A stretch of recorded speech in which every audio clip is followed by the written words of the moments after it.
In the second half of the 20th century, philosophers grew impatient with the reigning definitions of art. This was due primarily to the pressure put on these theories by the avant-garde, who refused to produce objects that fit standard definitions.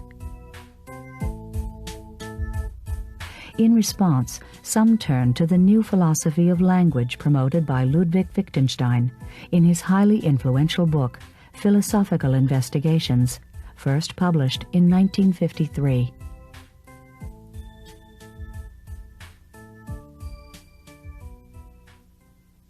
Do you think I have a theory? Do you think I am saying what this is and what that is? I describe.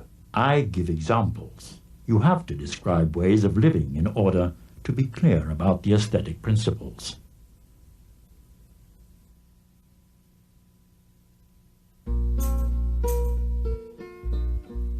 From his chair at Cambridge University, Wittgenstein developed a revolutionary theory on the uses of language. He held that in order to understand a word, one must first consider its customary uses, because that word is nothing beyond those uses.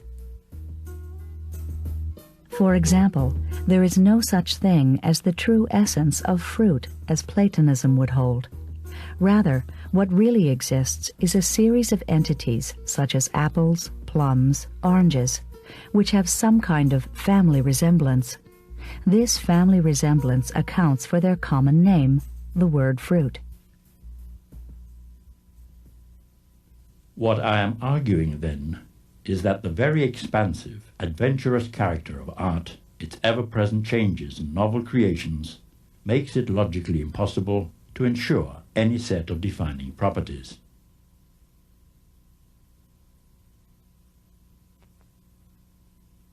In 1956, the philosopher Morris Weitz took Wittgenstein's notion of family resemblance and applied it to art, holding that there were no necessary and sufficient conditions that made something a work of art. The best one could do was identify a formal set of resemblances. Art forms are not static, so no theory on art is actually possible, and efforts to reach a definition of art should be abandoned. Instead of wondering about the nature and essence of art, it is more useful to analyze its roles and the kind of ideas it represents.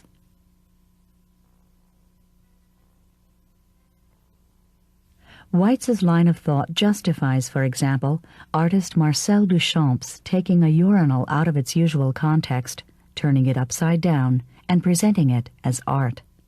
If the concept of art derives from the linguistic games in which that word is used, art is whatever we may call art, no matter what that object may be. A similar conclusion was reached by the institutional theory of art, whose major proponent was George Dickey. He proposed that a work of art could be anything that the institution of the art world designated as such.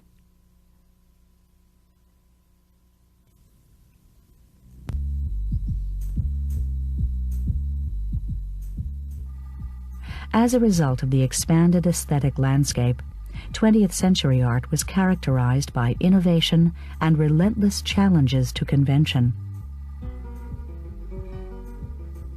Dadaism, Cubism, Surrealism, pop art, and other movements stretched and mutated the form and matter of art.